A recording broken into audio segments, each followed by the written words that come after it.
ಇವತ್ತಿನ ಸಂಚಿಕೆಯಲ್ಲಿ ಸಮಾಂತರ ಶ್ರೇಣಿ ಅಧ್ಯಾಯವನ್ನು ನೋಡೋಣ. ಇಂಗ್ಲೀಷ್ ಒಳಗಡೆ ಇದಕ್ಕೆ ಅರ್ಥಮೆಟಿಕ್ ಪ್ರೋಗ್ರೆಸ್ ಅಂತ ಕರಿತಾ ಇದ್ದಾವೆ, AP ಅಂತೇಳಿ ಶಾರ್ಟ್ ಫಾರ್ಮ್ ಒಳಗೆ ಕರಿತಾ ಇದ್ದಾವೆ.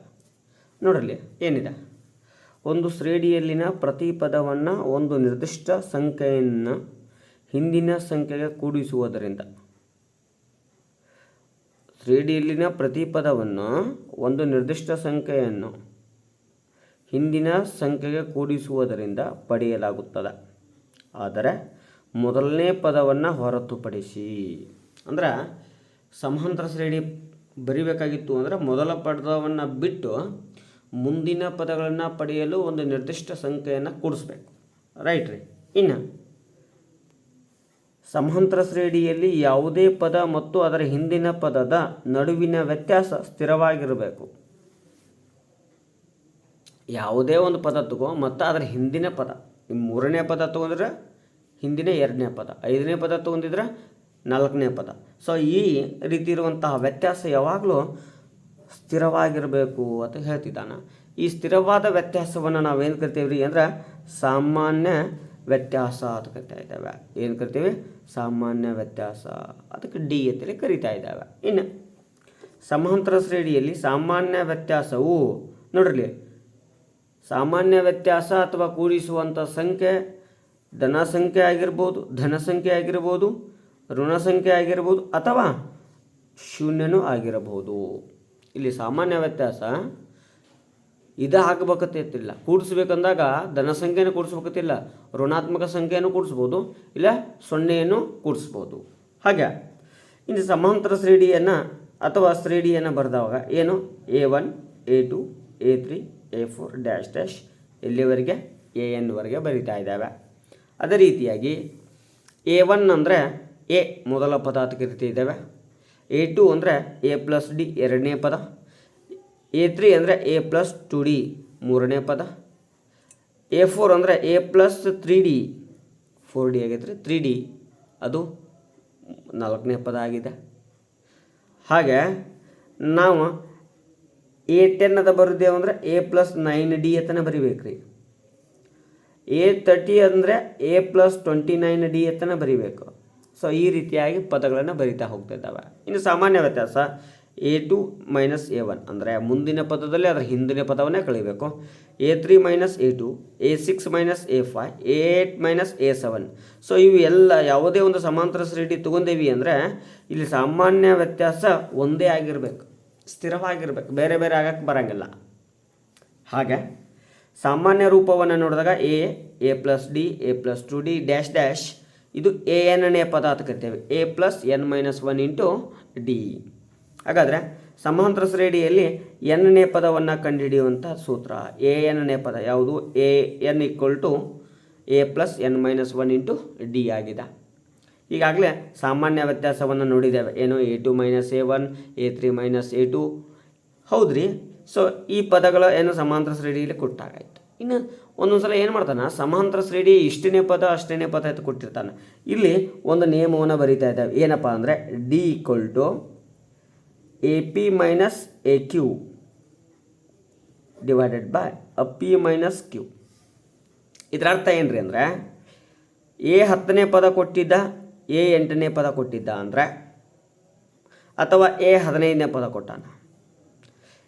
ಈ ದೊಡ್ಡ ಪದ ಅಂದರೆ A 15ನೇ ಪದ ಅಂದರೆ AP ಅಂದಂಗೆ, A 10ನೇ ಪದ ಅಂದರೆ AQ ಅಂದಂಗೆ. ಇನ್ನು P ಅಂದರೆ 15, Q ಅಂದರೆ 10. ಈ ಪದಗಳ ನಡುವಿನ ವ್ಯತ್ಯಾಸವನ್ನು ಕಂಡುಹಿಡಿಯಾಕ ನಾವೇನು ಮಾಡ್ಬೋದು, ಅಥವಾ ಸಮಾಂತರ ಶ್ರೇಣಿಯ ವ್ಯತ್ಯಾಸ ಕಂಡುಹಿಡಿಯಾಕ ಈ ಸೂತ್ರ ಅಪ್ಲೈ ಮಾಡ್ಬೋದು. ನೆಕ್ಸ್ಟ್ n-ನೇ ಪದ ಮತ್ತು ಸಾಮಾನ್ಯ ವ್ಯತ್ಯಾಸವನ್ನು ಕೂಡಿಸಿದ್ದೇವೆ, ಅದರ ಮುಂದಿನ ಪದ ಸಿಗ್ತಾಯಿದ್ರು ಅಂದರೆ AN+1. ಅದೇ ರೀತಿ AN-ನೇ ಪದದಲ್ಲಿ ಸಾಮಾನ್ಯ ವ್ಯತ್ಯಾಸವನ್ನು ಕಳೆದೇವಿ ಅಂದರೆ AN ಪದದ ಹಿಂದಿನ ಪದ ಅಂದರೆ AN-1 ಸಿಗ್ತಾ ಇದೆ. AN-ನಲ್ಲಿ ಮೈನಸ್ ಸಾಮಾನ್ಯ ವ್ಯತ್ಯಾಸ ಕಳೆದ್ರೆ ಅದರ ಹಿಂದಿನ ಪದ ಸಿಗ್ತಾ ಇದೆ. ಇನ್ನು ಈ ಪ್ರಶ್ನೆ ಉದ್ಭವ ಆಗುವಂಥ ಚಾನ್ಸಸ್ ಇದೆ ನೋಡ್ರಿ. ಏನು? AN = 2n-1 ಈ ಸಮಾಂತರ ಶ್ರೇಣಿಯ ಸಾಮಾನ್ಯ ವ್ಯತ್ಯಾಸ. ಸಿಂಪಲ್ ರೀ. ಏನಪ್ಪ ಅಂದರೆ ಇಲ್ಲಿ n-ನ ಸಂಖ್ಯಾ ಸಹಗುಣಕ ಸಂಖ್ಯಾ ಸಹಗುಣಕ ಯಾವುದೈತೆ ಅದ ಏನು ಸಾಮಾನ್ಯ ವ್ಯತ್ಯಾಸ ಆಗಿರ್ತಾ ಇದೆ. ಇಲ್ಲಿ ನೋಡ್ರಿ, ಇಲ್ಲಿಯೂ ಕೂಡ ಎನ್ನ ಸಂಖ್ಯಾ ಸಹಗುಣಕ ಎಷ್ಟೈತಿ 5. ಸೊ ಇದರ ಸಾಮಾನ್ಯ ವ್ಯತ್ಯಾಸನೂ 5. ಆದರೆ n² + 1 ಅಥವಾ 2n² 3n² -3 ಅಥವಾ 4 - 3n² ಅಥವಾ n³ ಈ ರೀತಿ ಏನಾದರೂ ಬತ್ತು ಅಂದರೆ ಇವುಗಳ ಸಂಖ್ಯಾ ಸಹಗುಣಕ ಸಾಮಾನ್ಯ ವ್ಯತ್ಯಾಸ ಆಗೋದಿಲ್ಲ ರೀ. ಸೊ ಘಾತಾಂಕ 1 ಇದ್ದಾಗ ಮಾತ್ರ ಸಾಮಾನ್ಯ ವ್ಯತ್ಯಾಸ ಆ ಎನ್ನ ಸಂಖ್ಯಾ ಸಹಗುಣಕ ಆಗಿರ್ತಾ ಇದೆ. ಸಮಾಂತರ ಶ್ರೇಣಿಯ n ಪದಗಳ ಮೊತ್ತ Sn = a1 + a2 + a3 + an. ಇವೆಲ್ಲಗಳ ಮೊತ್ತವನ್ನು ನಾವೇನು ಕರಿತೀವಿ ಅಂದರೆ Sn ಅಂತ ಕರಿತಾ ಇದ್ದಾವೆ. S1 ಅಂದರೆ a1 ಅಂದರೆ ಮೊದಲ ಪದ ಅಂದಂಗೆ ಅದಕ್ಕೆ a ಅಂತಲೂ ಕರಿತಾ ಇದ್ದೇವೆ. S2 ಅಂದರೆ ಮೊದಲ 2 ಪದಗಳ ಮೊತ್ತ. S3 ಅಂದರೆ ಮೊದಲ 3 ಪದಗಳ ಮೊತ್ತ. ಹೀಗಾಗಿ Sn = n/2 × 2a + n - 1 × d n ಪದಗಳವರೆಗಿನ ಮೊತ್ತವನ್ನು ಕಂಡುಹಿಡಿಯುವಂಥ ಸೂತ್ರ. ಇನ್ನು Sn = n/2 × a + an ಅಂದರೆ ಮೊದಲನೇ ಪದ, ಕೊನೆಯ ಪದ ಮತ್ತು ಪದಗಳ ಸಂಖ್ಯೆ ಕೊಟ್ಟಾಗ ಈ ಸೂತ್ರವನ್ನು ಅಪ್ಲೈ ಮಾಡ್ತಾ ಇದ್ದೇವೆ. ಅಥವಾ ಇದ್ರ ಜೊತೆ Sn = n/2 × a + l ಅಂದರೆ ಎ ಅಂದರೆ ಮೊದಲನೇ ಪದ, ಡಿ ಅಂದರೆ ಸಾಮಾನ್ಯ ವ್ಯತ್ಯಾಸ, ಎನ್ ಅಂದರೆ ಪದಗಳ ಸಂಖ್ಯೆ, an ಅಥವಾ ಎಲ್ ಅಂದರೆ ಕೊನೆಯ ಪದ ಅಂತ ಕರೀತಾ ಇದ್ದಾವೆ. an + l ಅಂದರೆ ಕೊನೆಯ ಪದ ಅಂತ ಕರೀತಾ ಇದ್ದಾವೆ. ನೆಕ್ಸ್ಟ್ ನೋಡಿದಾಗ ಏನು Sn - Sn - 1 = an ಅಂದರೆ ಇದ್ರ ಸಿಂಪಲಾಗಿ ಅರ್ಥ ಮಾಡಿಸ್ತೇನೆ ರೀ. ಮೊದಲ 6 ಪದಗಳ ಮೊತ್ತದಲ್ಲಿ ಅದೇ ಸಮಾಂತರ ಶ್ರೇಣಿಯ ಮೊದಲ 5 ಪದಗಳ ಮೊತ್ತವನ್ನು ಕಳೆದೀವಿ ಅಂದರೆ ನಾವು 6ನೇ ಪದವನ್ನು ಪಡಿತಾ ಇದ್ದೇವೆ. ಎಕ್ಸಾಂಪಲ್ಲ, ಒಂದು ಸಮಾಂತರ ಶ್ರೇಣಿಯ 10 ಪದಗಳ ಮೊತ್ತ ಅದೇ ಸಮಾಂತರ ಶ್ರೇಣಿಯ 9 ಪದಗಳ ಮೊತ್ತ. ಇವುಗಳ ನಡುವಿನ ವ್ಯತ್ಯಾಸ ಎಷ್ಟನೇ ಪದ ಅಂದ್ರೆ 10ನೇ ಪದ ಸಿಗ್ತಾ ಇದೆ. ಸೊ ಅದೇ ನಿಯಮವನ್ನು ಇಲ್ಲಿ ನೋಡ್ತಾ ಇದ್ದೇವೆ. ಅದಾದಮೇಲೆ ನೋಡ್ರಿ, ಪ್ರಶ್ನೆ ಕೇಳ್ತಿರ್ತಾನೆ ಏನು, ಮೊದಲ n ಸ್ವಾಭಾವಿಕ ಸಂಖ್ಯೆಗಳ ಮೊತ್ತವನ್ನು ಕಂಡುಹಿಡಿಯುವಂಥ ಸೂತ್ರ n × n + 1 / 1 ಸಾರಿ ರೀ n × n + 1 / 2 ಸಮಾಂತರ ಶ್ರೇಣಿಯ n ಸ್ವಾಭಾವಿಕ ಪದಗಳ ಮೊತ್ತವನ್ನು ಕಂಡುಹಿಡಿಯುವಂಥ ಸೂತ್ರ. ಸೊ ಒಂದು ಎಕ್ಸಾಂಪಲ್ ತೊಗೊಂಡ್ಬಿಟ್ಟು ನೋಡೋಣ ರೀ. ಮೊದಲ 50 ಸ್ವಾಭಾವಿಕ ಸಂಖ್ಯೆಗಳ ಮೊತ್ತ. ಸೊ n ಅಂದರೆ ಎಷ್ಟು ಅಂದಂಗಾಯಿತು 50. Sn = n × n + 1 / 2. n ಅಂದರೆ 50, 50 + 1 51, 2 1 2 25. ಸೊ 25 × 51 ಗುಣಾಕಾರ ಮಾಡಿದಾಗ 1275. ಅದೇ ರೀತಿಯಾಗಿ ಮೊದಲ n ಬೆಸ ಸ್ವಾಭಾವಿಕ ಸಂಖ್ಯೆಗಳ ಮೊತ್ತ n² ಅಥವಾ n × n ಬೆಸ ಸ್ವಾಭಾವಿಕ ಸಂಖ್ಯೆಗಳ ಮೊತ್ತ. ಮೊದಲ 25 ಬೆಸ ಸ್ವಾಭಾವಿಕ ಸಂಖ್ಯೆಗಳ ಮೊತ್ತ. ಸೊ n ಅಂದರೆ ಎಷ್ಟಾಯಿತು 25. ಹಾಗಾದರೆ Sn = n² ಅಂದರೆ 25^2. 25 × 25 625. ಸೊ ಸೂತ್ರವನ್ನು ಕೇಳ್ಬೋದು ರೀ. ನೆಕ್ಸ್ಟ್ ಮೊದಲ n ಸ್ವಾಭಾವಿಕ ಸಂಖ್ಯೆಗಳ ಮೊತ್ತ n × n + 1 / 2 ಹಚ್ಚಿದರೆ ಸ್ವಾಭಾವಿಕ ಸಂಖ್ಯೆಗಳು, /2 ತೆಗೆದ್ರೆ ಸಮಸಂಖ್ಯೆಗಳು. ಹಾಗಾದರೆ ಮೊದಲ 10 ಸ್ವಾಭಾವಿಕ ಸಂಖ್ಯೆಗಳ ಮೊತ್ತ ಅಂದರೆ n = ಎಷ್ಟಾಯಿತು 10 ಆಯಿತು. Sn = n × n + 1. n ಅಂದರೆ 10 ಬ್ರ್ಯಾಕೆಟ್ 10 + 1 11. 10 × 11 = 110 ಅಂದರೆ ಮೊದಲ 10 ಸ್ವಾಭಾವಿಕ ಸಂಖ್ಯೆಗಳ ಮೊತ್ತ. ಸಮಸ್ಯೆಗಳು ಸಮಾಂತರ ಶ್ರೇಣಿಯ 5, 8, 11, 14 ಯ ಮೊದಲ 15 ಪದಗಳ ಮೊತ್ತ. ನೋಡ್ರಲ್ಲೇ 2 ವಿಧಾನದಿಂದ ಬಿಡಿಸ್ತಾ ಇದ್ದಾವೆ. ಏನು, ಎ ಅಂದರೆ ಮೊದಲನೇ ಪದ 5, ಡಿ ಅಂದರೆ ಎರಡನೇ ಪದದಲ್ಲಿ ಮೊದಲನೇ ಪದವನ್ನು ಕಳೆಯೋಣ. ಸೊ ಎಷ್ಟು ಬರ್ತರೆ 3 ಬತ್ತು. ಇನ್ನು ಎನ್ ಅಂದರೆ 15. ಸೂತ್ರ ಗೊತ್ತಿರಬೇಕು ಏನು, Sn = n/2 × 2a + n - 1 × d. N ಅಂದರೆ 15/2 ಇಂಟು ಬ್ರಕೆಟ್ 2 ಎ ಅಂದರೆ 5 ಪ್ಲಸ್ ಎನ್ ಅಂದರೆ 15 ಮೈನಸ್ 1 ಡಿ ಅಂದರೆ 3. 15/2 ಹಾಗೆ ಇಟ್ಟುಕೊಳ್ಳೋಣ. 2 5 10 ಪ್ಲಸ್ 15ರಲ್ಲಿ 1 ಹೋದರೆ 14 into 3. 15 2 into bracket 10 plus 14 3 42. 15/2 into 52. 2 1 2 26. So 15 into 26.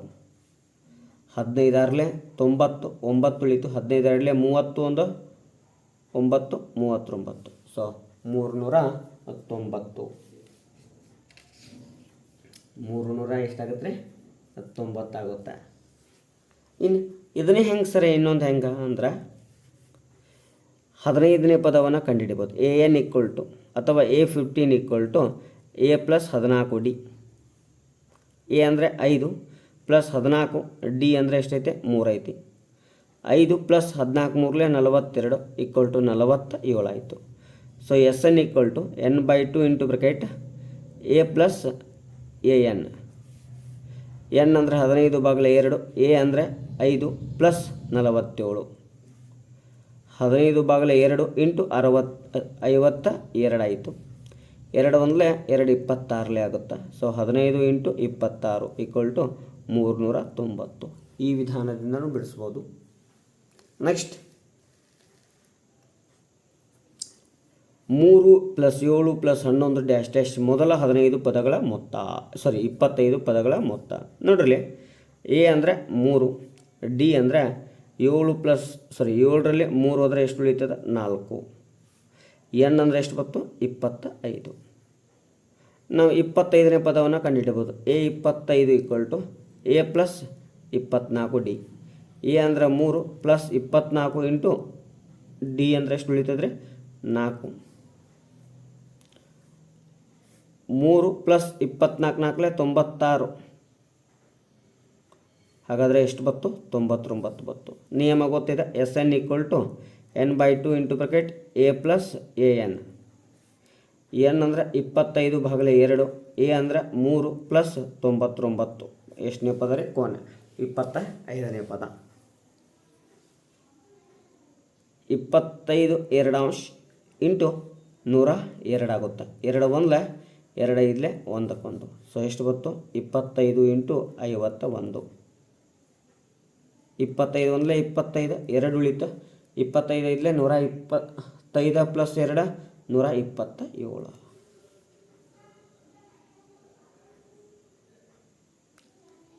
1275. ಅದೇ ರೀತಿಯಾಗಿ ಎ ಅಂದರೆ -3, ಡಿ ಅಂದರೆ -5 ಮೈನಸ್ ಆಫ್ -3. ಯಾಕಂದ್ರೆ D = A2 minus A1. A2 ಅಂದರೆ -5, ಮೈನಸ್ಗೆ ಮೈನಸ್, A1 ಅಂದರೆ -5 ಮೈನಸ್ ಇಂಟು ಮೈನಸ್ ಪ್ಲಸ್ 3. 2 ಚಿಹ್ನೆ ಬೇರೆ ಬೇರೆ ಅದಾವ. ಕಳಿನ 2 ಬತ್ತು. ಯಾವ 2 ರೀ? -2. ಇನ್ನು n = ಎಷ್ಟು? 25. 25ನೇ ಪದ ಅಂತ ಕೇಳ್ಯಾನ. 5ನೇ ಪದವನ್ನು ಕಂಡುಹಿಡಿರಿ. ಮೊತ್ತ ಕೇಳಿಲ್ಲ. ಹಾಗಾದರೆ A25 = A plus n-1 into D. ಯಾವುದು? AN ಸೂತ್ರ ಹಾಕ್ಬೋದು. ಎ ಅಂದರೆ -3 ಪ್ಲಸ್ 25 ಮೈನಸ್ 1. ಡಿ ಅಂದರೆ ಎಷ್ಟೈತಿ? -2.